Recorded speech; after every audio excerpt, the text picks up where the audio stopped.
Well, good afternoon, everyone, and thank you for joining us. I'm pleased to be here with Minister of Public Safety and Emergency Services, Mike Ellis, and Minister of Justice, Mickey Amery. We are announcing that government will introduce amendments to the Critical Infrastructure Defence Act to protect essential infrastructure, which in turn protects Alberta's economy and its people. Some amendments are focused on the southern border. Earlier this year, we created a 2-kilometer deep zone in Alberta's side of the Canada-US border and deployed the interdiction patrol team to secure it. Now we're moving that zone into the Critical Infrastructure Defence Act, so the definition of essential infrastructure is listed in one place. Alone, this would be just a bit of legislative housekeeping, but the amendments don't stop there. They also designate oil and gas production sites and facilities where emissions data and records are held as essential infrastructure. This amendment to the Critical Infrastructure Defence Act provides an extra tool to safeguard essential infrastructure from interference, and that includes interference from Ottawa. I would certainly hope that the new Prime Minister has taken the time to read our Constitution, and I would direct him to pay specific attention to Section 92A, which gives the province, not the federal government, the exclusive jurisdiction over non-renewable natural resource development. Alberta will continue in its pursuit of doubling our oil and gas production to meet the growing global demand for energy, and we will not let Ottawa stand in our way. We will not tolerate the continuous unconstitutional overreaches made by the federal Liberal government. Measures like the emissions cap, the net zero electricity regs, the net zero electric vehicle mandate, and the energy industry advertising ban must be stopped now. And make no mistake, Alberta will do whatever it takes to shield our economy from the Liberals' growth-killing lunacy. These amendments we're introducing today would include denying federal workers access to our facilities and the information they contain. I will continue to fiercely and unapologetically stand up for Albertans and defend the best interest of our province, our economy, and our industry. This ongoing tariff dispute has proven now more than ever that Canada must build big and build fast to reach new global markets for export. Canadians and politicians from across the country are calling for new pipelines to be built, east, west, and north, to secure our future and end our reliance upon our southern trading partner. However, if the new Prime Minister wants to resume an old fight, well, we will. We'll fight tooth and nail. Because if we can't make these decisions and build, then it's so obvious, when it's so obviously in the national interest, then what kind of an economic future does Canada have? Today's amendments are a warning, but they're also an invitation to Ottawa. Let's talk. Let's rise to the occasion. Let's use Canada's riches to protect our nation. And with that, I'd like to ask Minister Mickey Amery to share more details about the amendments. Well, thank you, Premier, and good afternoon, everyone. I am pleased to be here today to share more about our amendments to the Critical Infrastructure Defence Act and how our amendments will continue to protect our province and our southern border and stand up against overreaches by the Liberal federal government. Alberta's Critical Infrastructure Defence Act was first introduced to protect essential infrastructure from trespassers, interference, and damage of any kind, especially those that could cause significant risk to the public safety of Albertans. This act protects essential infrastructure by creating offences under the act of trespassing, interfering with operations, or causing damage to property. Public safety is a top priority for our government, and that's no surprise. It's why in December our government announced a plan to secure the Alberta-US border to crack down on illegal activity and keep illicit drugs out of our province. One of these commitments to secure the border was to create a 2-kilometer buffer zone to be designated as essential infrastructure. Since then, we've taken swift action to amend the Critical Infrastructure Defence Regulation to designate this border zone as critical infrastructure, with plans to amend the Critical Infrastructure Defence Act this spring. And that's why in the House this afternoon, I will introduce Bill 45, the Critical Infrastructure Defence Amendment Act 2025. If passed, this bill would provide crucial amendments to the Critical Infrastructure Defence Act, and as I mentioned, further enhance security at the Alberta-US border and protect our province's economy and citizens from the harmful, job-killing federal emissions cap. Speaking of the federal emissions cap, Alberta's government is proposing amendments to the Critical Infrastructure Defence Act that would update the definition of essential infrastructure to add facilities where oil and gas production and emissions data and records are held, and to explicitly state that the Act applies to the federal government. These amendments are in line with the Alberta Sovereignty Within a United Canada motion, which was passed in December of 2024, that introduced measures to stop a federal emissions cap from damaging the province's economy, industry, and its prosperity. As I mentioned before, as part of our continued efforts to strengthen security at the international border, amendments would move the border zone portion of the definition of essential infrastructure into the Act itself. With the Act being amended, it makes sense to update it to ensure the definition of essential infrastructure is fully captured in a single place. Currently, the 2 kilometer deep border zone north of the entire Alberta United States border is included in the Critical Infrastructure Defense Regulation. The inclusion of that 2 kilometer border zone to the definition of essential infrastructure provides peace officers with additional tools to protect the area from trespassing, interference, or damage when people have no lawful right, justification, or excuse to be in that area. I want to be absolutely clear. Individuals who are legally working, living, or traveling in that 2 kilometer zone may continue to do so unimpeded. Today's legislation being introduced outlines significant progress to protect essential infrastructure and the critical border zone. And these amendments also ensure our province has the ability to produce responsible energy and meet the world's growing demands. Public safety and Alberta's economic prosperity are two of our government's highest priorities. Whether we are strengthening border security or calling on the federal government to scrap its emissions cap, our government will continue to protect public safety and defend Alberta's interests when the federal government introduces policies that negatively impact our province.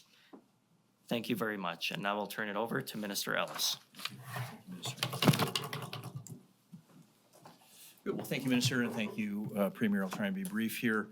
Alberta's government, of course, has taken this very swift action to strengthen security along the southern border. At the end of last year, of course, we've deployed considerable resources to get boots on the ground as quickly as possible. The new Sheriff's Interdiction Patrol Team, of course, is playing a very key role in our ongoing efforts to stop drugs, gun smuggling, human trafficking, and, of course, other illegal cross-border activities. Currently, we have 20 Alberta sheriffs that have been assigned to the IPT patrol to patrol the border between Alberta's 6 southern points of entry, with the 31 remaining sheriffs to be fully deployed, hopefully in the coming months. They are already making, of course, a significant difference on crime traveling in both directions, and I can assure you that our portion of the border is indeed secure. As they continue to focus on known hotspots of illegal activity and keeping a watchful eye over anything suspicious, and thanks to the government's $29 million investment in budget 2025, for the IPT, we now have more boots on the ground to detect and intervene in these crimes. And I will say this again, I can proudly say that our border is indeed secure. The pressure that we are now putting on offenders will only intensify in the coming weeks as the IPT's presence continues to grow. And today's announcement by the Attorney General will, of course, immensely add to the border security with the creation of the Border Red Zone by amending regulations under the Critical Infrastructure Defense Act. Albertans can take comfort in knowing that their safety and security is and always will be non-negotiable under this government. We're going to continue to do whatever it takes to crack down on illegal activity taking place at our shared border. And with that, we will take questions. Thank you. Thank you. We'll go into our media Q&A. Just a reminder for those on the phone and in the room, this press conference is under embargo until the legislation is tabled later today. We'll start off here in the room. One question, one follow-up. I see your hands. Wonderful. Then we'll go to the phones. We'll start with Michelle. A question for, I guess, Premier or any one of you on stage. So Canada is facing an unprecedented threat to its economy, potentially its sovereignty from the United States. And I'm wondering if you would explain why it was a priority to add measures to prevent Canadian federal government inspectors to conduct emission cap inspections or to collect data. Well, it's both. We have had two issues that have emerged since December. So the Alberta Sovereignty Within a United Canada Act, we already signaled that we would be moving in this direction because the federal government has not taken their threat of an emissions cap off the table. This is the mechanism to be able to address that problem At the same time, we have the issue with the border that needs to be addressed. And in a separate press conference, we announced that we were creating this 2-kilometer zone. Both of them are going to be protected under the Critical Infrastructure Defense Act. When you're opening a bill, you make both changes at the same time. That's the reason. But why this? I mean, you know, it's, the threats are coming from, you know, the tariffs, right? That is the biggest threat. That's what a lot of people are worried about, yet you're focusing some of your energies on the federal government. The biggest So threat. why is that? Well, because the biggest threat to the Alberta economy has been the past 10 years of Liberal government that canceled $176 billion worth of investment. We continue to face threats, whether it's the tanker ban off the West Coast, Bill C-69, which has still not been passed, net zero power regs, net zero cars, net zero buildings, methane caps, emissions caps. If they continue doing that, it'll crush our economy. So I would say that we face a dual threat. Yes, we have to deal with the tariffs, but we also equally have to deal with a federal Liberal government that has tried to crush our economy for the past 10 years. And we're just not going to let them do that anymore, especially now that we're seeing an unprecedented interest in trying to get pipelines built. East, west, and north. And so this is our signal to the federal government, especially since even with the new prime minister, still seems to be very enthusiastic about taking over our tier program and emissions caps and carbon pricing and what that would mean. We're just letting him know this is our business. Section 92A of the Constitution gives us the right to manage our resources, and we're going to assert that that includes the emission data that comes from those resources and the installations that we manage. Thanks, Michelle. We'll go to Lisa, then to Shay. Thanks. I'm hoping you can just clarify something because when we asked during the tech briefing, they directed these questions to you, which was kind of odd because it seems to me like a very technical question.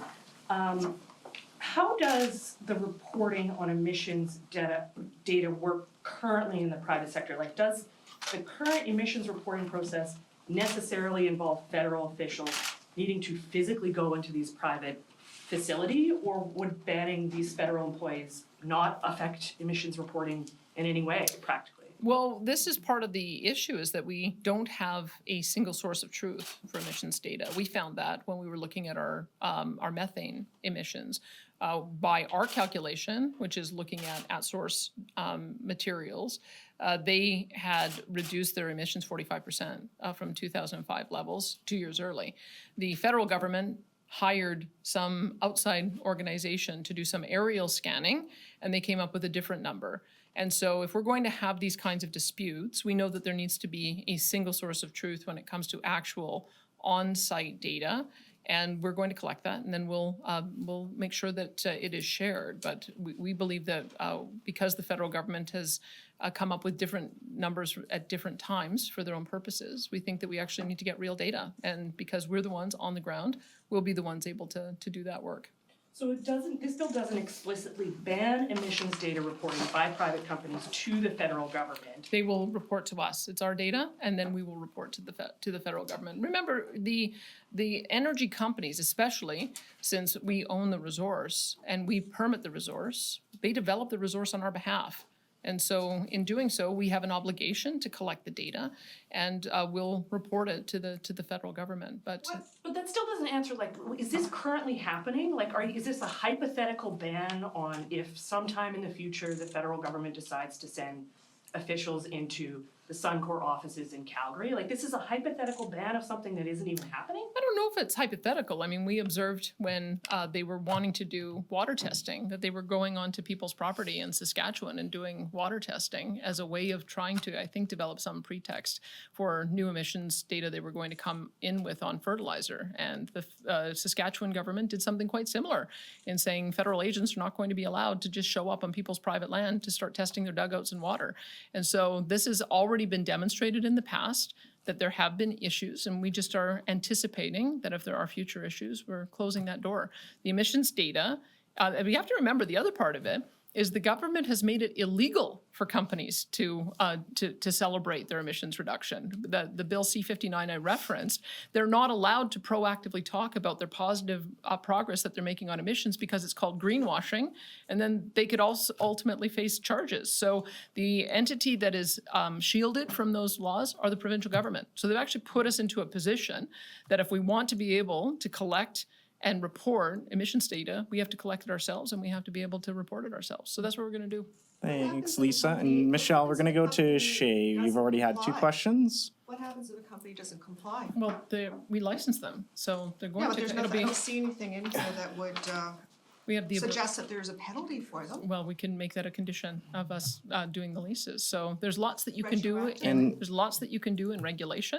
But re- Retroactively? Well, You but, do that? but we intend to enforce the law, and I would think that the companies are probably going to be pretty happy with the fact that we're willing to take this reporting obligation off their hands. They'll probably be quite happy that because we will have a government-approved source of information that perhaps they'll be able to then talk about, they'll be able to cite us when we're talking about our emissions reduction success. So the federal government has put us into a box, and we're finding a way to be able to make sure that we're collecting the data and able to report the data with the rules that they put in place.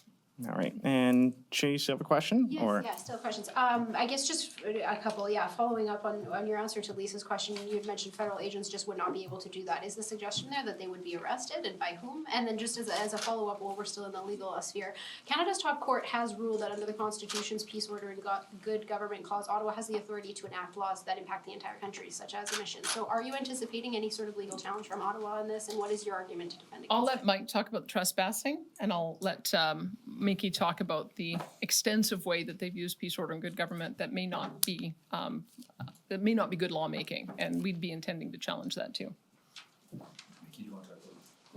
Sure. Yeah, I mean, just, your question was in regards to, Trespassing, how do we Federal enforce it? agents, and you had mentioned that federal agents would not be authorized into those centers to collect that emissions data. So I'm wondering, like, would there be Well- someone that would arrest those federal officials? What's the plan there? well, I arrest the federal officials. I mean, look, property rights is a big thing in the province of Alberta. Let's be very clear on that. I would like to think that there'd be a level of cooperation with the federal government whereby nobody actually has to get arrested. I would say that, like anything, it's about a matter of talking to people, and hopefully if there is a requirement for somebody to go on somebody else's land, that they talk to the landowner. I think it's completely inappropriate, and I agree with what the Premier mentioned in regards to Saskatchewan. Nobody should have a right to just go on somebody else's property, whether you're being directed by the federal government or not, and just go onto somebody's property and do whatever they think that they've been directed to do. So I'm not going to go down the road whether or not hypothetically somebody's going to be arrested or not arrested. Right now, we would just really hope that people in the federal government abide by, really in respect to property owners and property rights.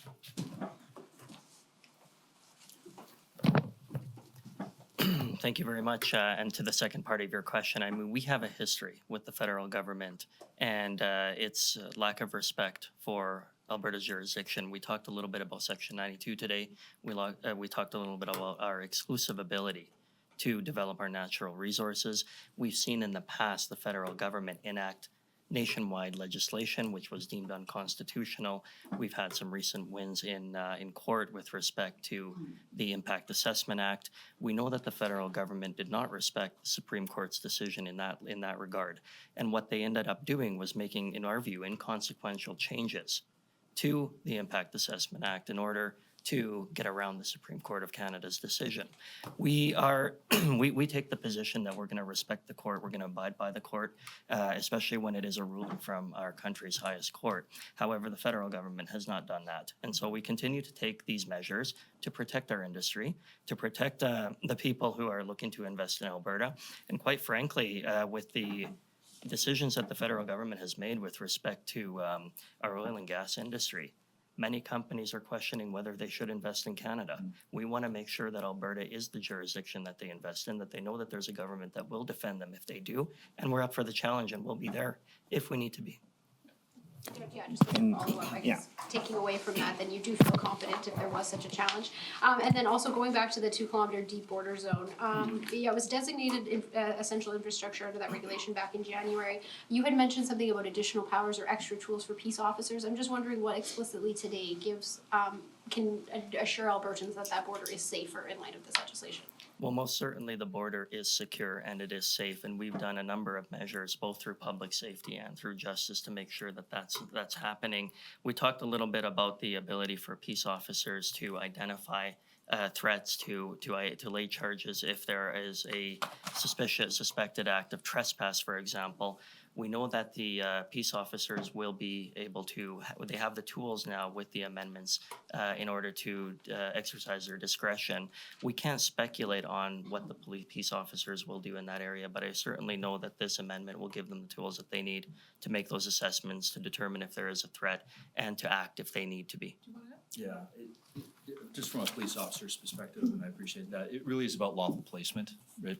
Like, any law enforcement officer in Canada, quite frankly, actually, see in North America, has to be lawfully placed. And so, and then what is going to happen after that lawful placement, once that investigation starts to go down? Maybe it's a conversation that leads to nothing. Maybe it's a conversation that leads to something more. But really, the tool that the minister is referring to is about lawful placement for law enforcement officers. Thanks, Shay. We're going to take a couple questions from the phone now and then come back to the room if we have time. Operator, could you put through our first caller, please? Jean-Emmanuel Fortier, Radio-Canada. Hello, good day, bonjour, Premier. First question, it's still just to clarify a bit, if someone wants to go to the, headquarters of Synovus or Tamarack Valley, and if the company doesn't want them, they can just tell their security guard not to allow them in and or call the police already. So why do you need to sort of add that into legislation? What will change? I'm not completely clear with this. Well, what we're asserting is that we own the emissions data that comes from the oil and gas operations that we license, we permit, and that develop it on our behalf. As you know, I mean, there are pretty clear divisions between what constitutes federal property versus provincial property. As you know, during the Jasper fires, we had to wait to be invited in to be able to assist the federal government in their response. And we've also played a supporting role as they've done the redevelopment of that area. And that's because federal parks like Jasper fall under federal jurisdiction. And so we are asserting the reverse, that these are provincial jurisdiction, and that if they want to get emissions data, they have to come to us as the owner and a licensee or a licensor of these properties. So I would just expect that's the way our country should operate. That certainly seems to be what it's supported in the Constitution, and we're just asserting that they're not going to be able to work around us to be able to get the data that we own. We will share it with them as we collect it, but we are going to be the ones who are collecting this emissions data. It belongs to us. Okay, thank you for that. As a follow-up, but property rights were mentioned. It's slightly off topic, but still about a relationship between Alberta and the United States. We've received many reports that small business owners who bought and paid American products like wine and bourbon cannot access their own product at the AGLC warehouse in St. Albert. They cannot sell it, and they have to pay rent on it as well. Why is the government or the Crowd Corporation essentially seizing private property that's already paid for? We've realized we have to implement the policy a little bit differently in Alberta because we do have a private system and we do have a respect for private property rights. So we have just discussed through our cabinet process how we might make an amendment to that rule to allow for those who've already paid and owned the product to be able to deliver it to those who want to sell it. But we won't be ordering any new product. We would have, I think the numbers we were given is that there was something like $76 million worth of product that is already been paid for or is on hold because of agents having done the licensing themselves individually. And so we just felt like that wasn't fair. In other provinces, because they own all parts of that and own it on consignment and so are able to return it or not take the hit from not selling it. It's a little bit of a different scenario, but because we've got a private sector market, we realized we had to make that modification. But there, until we understand what the Americans are doing on tariffs on April the 2nd, we continue to have measures to support buying local. You can make your old fashioned with Canadian whiskey just as well as you can with American whiskey. So we hope that Albertans understand that if our people are being hurt here and our businesses are being hurt here, we're really encouraging them to buy local, buy Canadian, and buy from countries that honor their free trade agreements. Thank you. And we'll take one more from the phones, and we might have time for one more question here from the room. Operator, could you put through the next caller, please? Rick Bell, Post Media. Good afternoon. I've got a bit of a cold, so it's going to be a gravelly question. Poll after poll is showing that the Carney Liberals could win an election, and that is coming up. Premier, what are you prepared to deal with that? To deal with that possible, some people would say probable, but let's just keep it possible reality, especially in light of the fact that when the Liberals won a second term, there was huge frustration in Alberta. When they won a third term, there was even greater frustration in Alberta over that victory. If they get a fourth term, I'll leave it at that. How are you prepared to deal with what could come out of a victory by Carney and the Liberals? Well, I can tell you, President Donald Trump seems to want the Liberals to win again. He gave an interview with Laura Ingraham yesterday saying that he'd prefer for the Liberals, and you have to wonder why. I think it's because the Liberals have made us weak over the last 10 years, and he wants to see that weakness continue. I certainly don't. I want to see us be the strong and united country that I know we can be, getting our products to market and working together collaboratively to do so. So I have always felt that the key to having a united country is to respect the constitutional authority and jurisdiction of each province. I see that Quebec feels exactly the same way. They did a fair deal panel, very much inspired, I think, by what we did here in Alberta. And I think that you're seeing that the provinces are exerting their authority far more than they ever had in the past because we have to. And you've seen the provinces work in a spirit of collaboration better than I've ever seen in the time that I've been in this job, or even in the past 10 years. And so I'm prepared to continue to support Alberta sovereignty within a united Canada. That's been my mantra right from the beginning.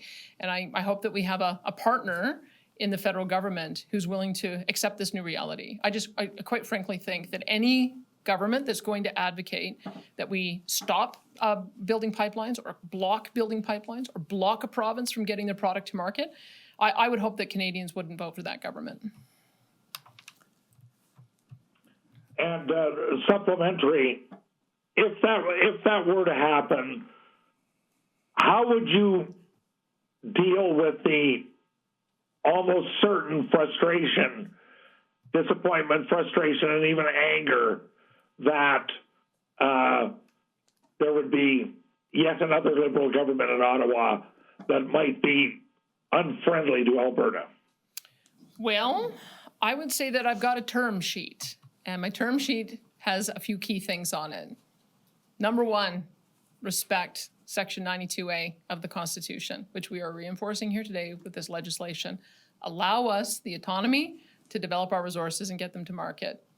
Number two, repeal the offending sections of Bill C-69, which prevents us from being able to build pipelines, end the tanker ban off the West Coast, which prevents us from exporting our product internationally, end the net zero power regs, end the net zero vehicle standards, end any talk of an emissions cap, end any talk of a methane emissions cap, end the war on plastics, which we also, incidentally, was another area that we won at the federal court, and treat Alberta as a partner.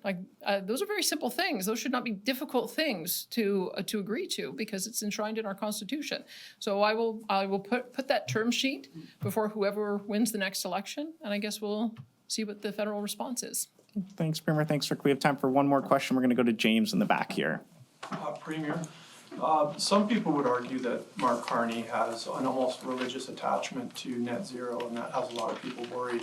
One energy expert I spoke with today said that Mark Carney is going to come for Alberta in a similar manner as Trudeau and Guilbeault. How worried are you? I think there's a real danger that the new Prime Minister is worse than the old Prime Minister. I haven't read his book, Values, but if one of his values is keeping oil and gas in the ground and he thinks Alberta can operate on wind and solar and battery power, he's got another thing coming. So I will be able to make our case very clearly, especially in the changing environment we find ourselves in, that our world needs more energy. They need more energy from a reliable democratic source and ally. And the world is very interested in what Alberta has to offer, and I would hope that they would work in partnership with us to be able to get that to market. So I haven't had that conversation with the new Prime Minister yet. I intend to, and I'll have to vet it at that time. But everything I've seen so far suggests to me that, ending the retail carbon tax just so consumers can't see it when they go and fill up their gas or when they look at their home heating bill, but then walloping our industry with potentially higher taxes, that's just not going to fly. So that's what I'm hearing from the Prime Minister, is that he's doing an action to get political popularity, but the effect on our industry here is no different than what we saw under Environment Minister Stephen Guilbeault and Prime Minister Justin Trudeau. So can we work through that? I don't know yet, but I can tell you I'm not encouraged by what I've seen so far. And did you have a follow-up, James, or is that it? Perfect. Well, I'll take that question. No. One question, no follow-up. Yeah, yourself. Yeah. Chinese tariffs are expected to come in Yeah. tomorrow. That's going to make an impact on canola exports. How concerned are you for Alberta farmers now dealing with tariffs from two biggest trading partners? And is the province planning for any sort of support? Well, we have to look at what we're seeing. I mean, the Americans are expecting us to follow suit on the tariffs that they're putting on China, and we did. And the consequence is that Western farmers are bearing the impact of that. The tariffs I'm talking about are steel, aluminum, and electric vehicles. And as Scott Moe pointed out, no one wants the Chinese electric vehicles anyway. Doesn't seem like there's a lot of appetite even in the Canadian market for electric vehicles. And yet we've created a tariff war now with China that is going to harm our pork producers and our canola producers. So there's an equity issue there, and I think it is a divide and conquer strategy. That said, my agriculture minister, R.J. Sigurdsson, says that seed is the predominant export, canola seed, to China, and I believe that is not included in the new export tariffs. So it should impact it should reduce the impact on our producers. And there is a bit of an array of good fortune. Imperial Oil has a renewable diesel refinery that is going to be open within, I think, by July. And I'm told that the amount of canola that they're going to need to feed that renewable diesel refinery is about 2.5 million tons a year, which just happens to be the amount that we're exporting to China right now. So I think at least on canola, there's a potential for a made in Canada solution to be able to help our farmers. I don't have the solution on pork yet. I say I've doubled my bacon intake just as a measure of support. I've also doubled my beef intake as well, just as a measure of support to that sector as well. But the sooner we can get past energy wars and food wars, the better for the world. I mean, energy security, food security is absolutely essential. And I think we are the solution that the world is looking for. But it is going to be a bit of a rough patch with both of our largest trading partners. Alberta is no exception. Alberta has China as our second largest trading partner. There's $10 billion worth of product that goes between the two jurisdictions. It's much smaller than our relationship with America, which is $188 billion, but it is still very significant, especially in food products. So we're quite worried about it. Perfect. And that's all the time we have for Thanks, questions everyone. today. Thank you all for joining us.